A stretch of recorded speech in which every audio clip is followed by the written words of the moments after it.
The United Nations Secretary General António Guterres has arrived at the G20 Sherpas meeting in Sandton. For more on this, let's cross now to my colleague Kaelihle Khumalo. Very good afternoon to you, Kaelihle. What is happening? And we know that the Secretary General is set to address the G20 Sherpas.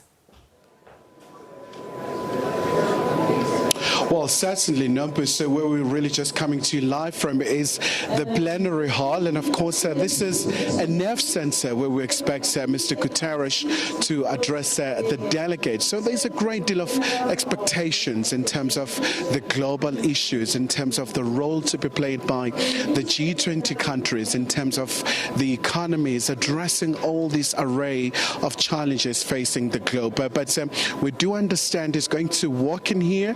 Currently, he's having just a brief meeting with South Africa's finance minister. So there's quite a lot of expectations here, especially because we've seen quite a number of issues being brought to the fore, Nompu, from the issues around climate change to the issues around global solidarity, but also sustainability and equality for South Africa.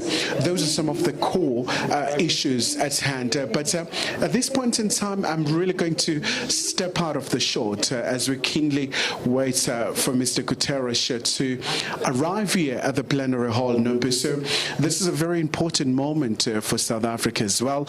As you know, that has always been seen as a friend of South Africa. So there you have it, those images of the UN Secretary General António Guterres right here in South Africa. And of course, it's being flanked by the South African leaders, of course, Finance Minister and Kutungwane alongside Mr. Sandton. So at this point in time, Nompu, I'm going to pause to let the official proceedings kick off here in Sandton.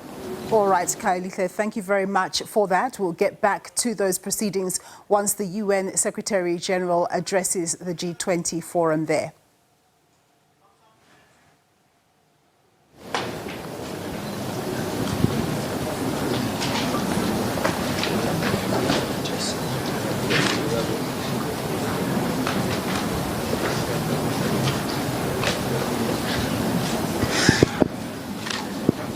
Good afternoon, colleagues, and thank you for waiting for us. As the Sherpa for the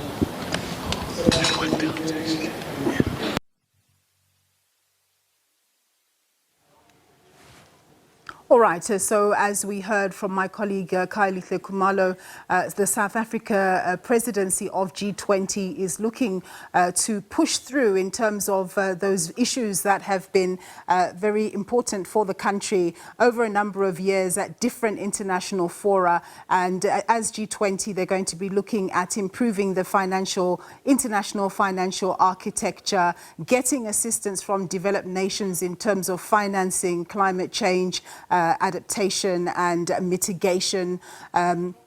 Also looking at areas of agriculture, resilience thereof, ensuring that African countries can build resilience as we have been affected quite adversely by climate change, even though we're not the main contributors to climate change.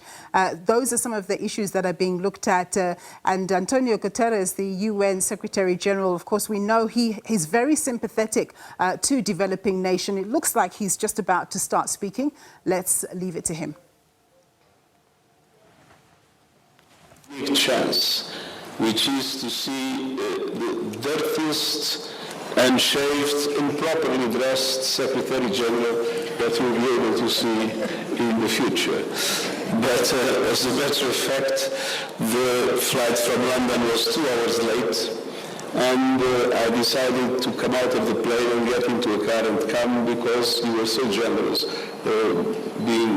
waiting for me.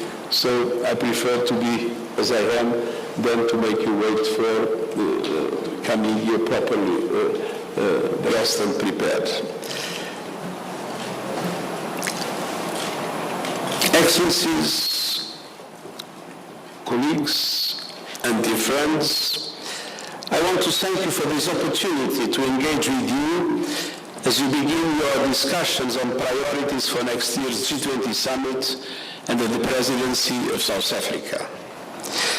We have a number of critical opportunities before us to expand the social inclusion, tackle poverty and hunger, and drive sustainable development and just energy transitions.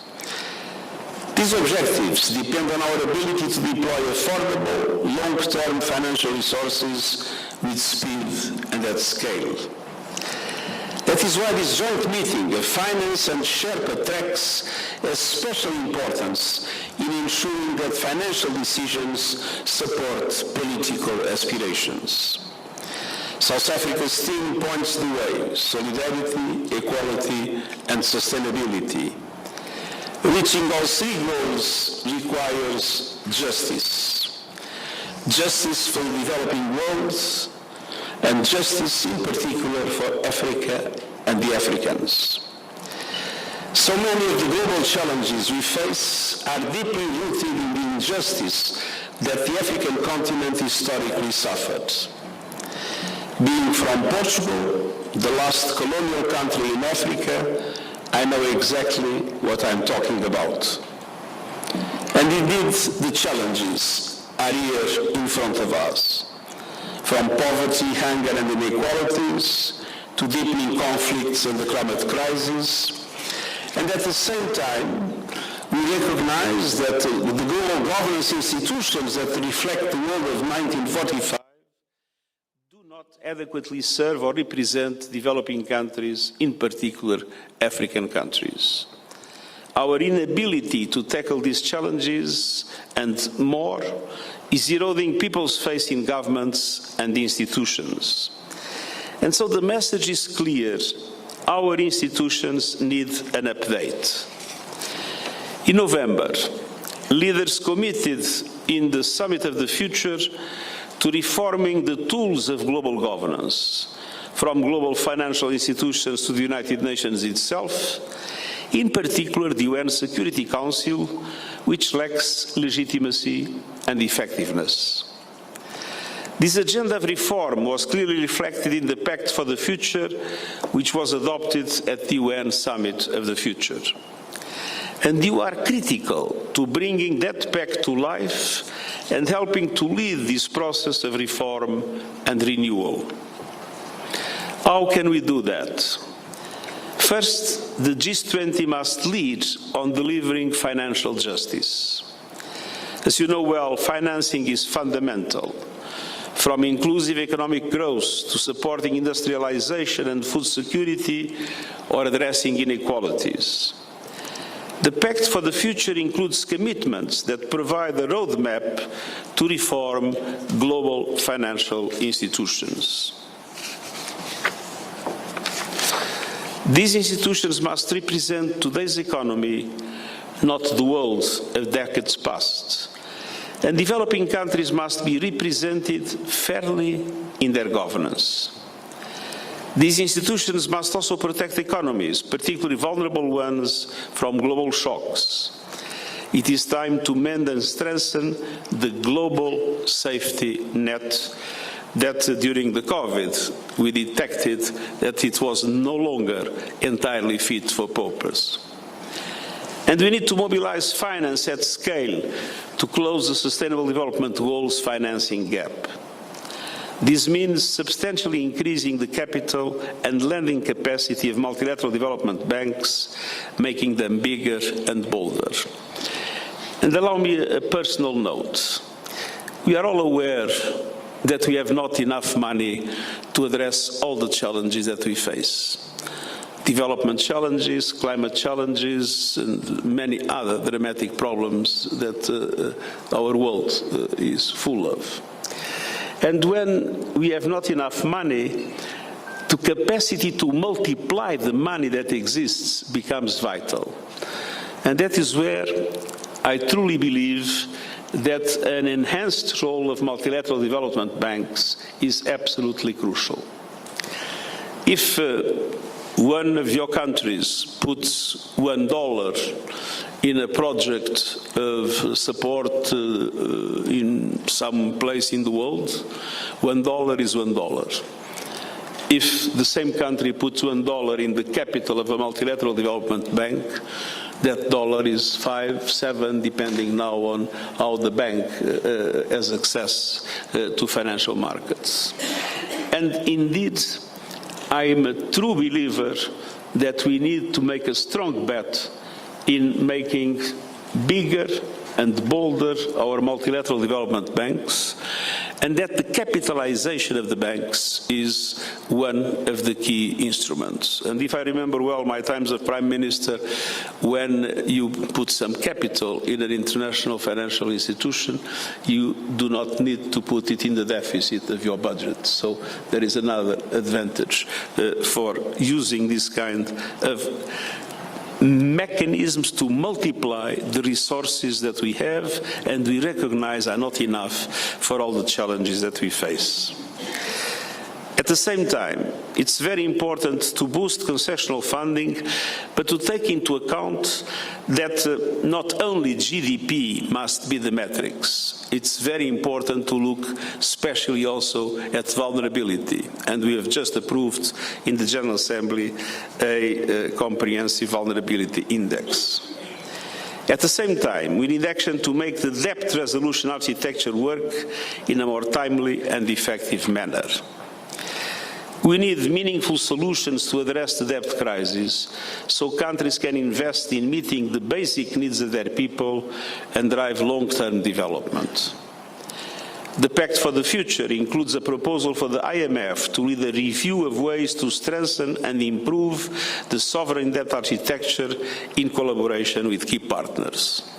I recognize all the efforts the G20 has made in relation to the so-called framework, but let's be clear, we are far from having an instrument able to address the debt problem that exists at global level. A number of examples are positive, but the examples do not represent the total reality that we face. Last week, I appointed a group of leading experts to galvanize international support for action on debt, and I'm delighted that Trevor Manuel will be part of this important work. It's also time to build a more inclusive and equitable international tax system, and we'll be working hard, and different other institutions are working hard in order to make sure that we really make progress in relation to a more equitable international tax system. And July's conference on financing for development in Spain is a critical opportunity to make progress in all these key areas. And I urge finance ministers and central banks to fully engage in the preparations for this conference, so leaders can arrive prepared to advance high-impact solutions on financing for development. One of the problems that we still have in international institutions, and I was Prime Minister and I know how difficult it is to coordinate a government when you have different ministries with different views. And the truth is that in many of these institutions, countries are represented by different ministries. And so the capacity to have ministers of finance fully engage in the preparation of these international conferences to make sure that what makes things move is part of the agenda is absolutely essential. Second, we need the G20 to lead on delivering climate justice. Many vulnerable countries are being forced to respond to a crisis they did nothing to create.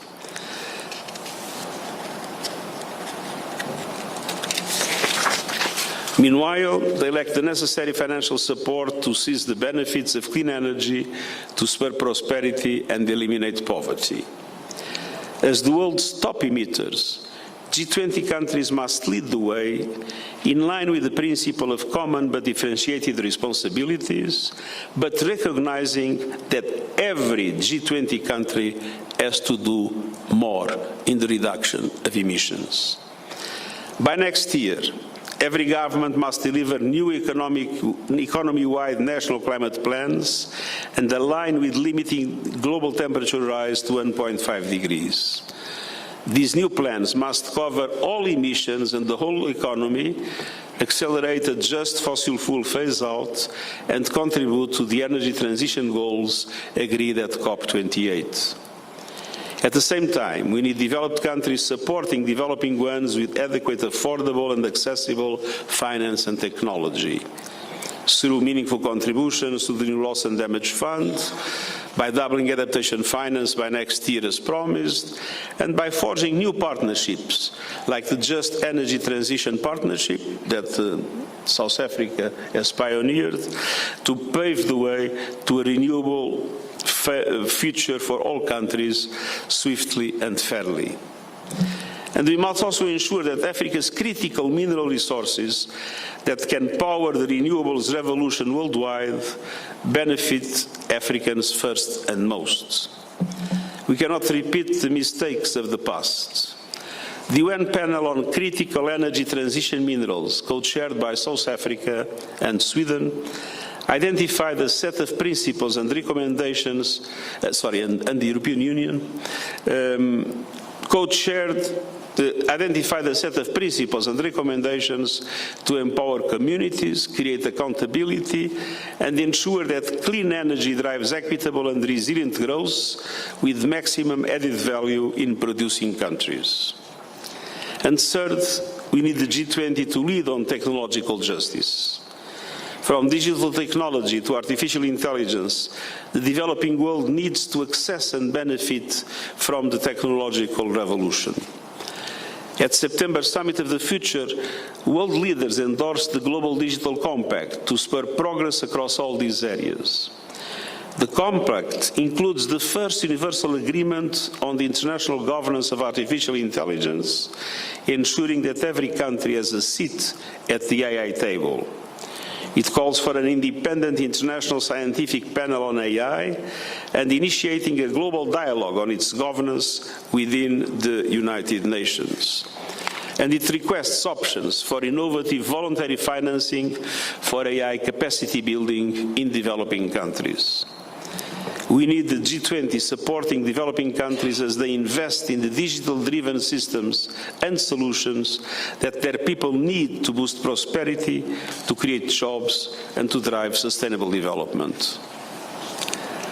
Across all these areas, you as G20, Sherpas, finance ministries and central bank representatives are essential in helping to set the agenda and ensure that resources are aligned globally and nationally to bring it to life. I look forward to working with the G20 presidency of South Africa to help transform the words and commitments of the Pact into results for all countries. And I thank you for your patience. All right, that was UN Secretary General António Guterres speaking there to the G20 Sherpas, saying that he's very much in support of South Africa's G20 theme of solidarity, equality and sustainability, and talking about all the factors that we were discussing before about a better financial architecture globally to ensure that developing nations can better develop and deal with issues like climate change and so on.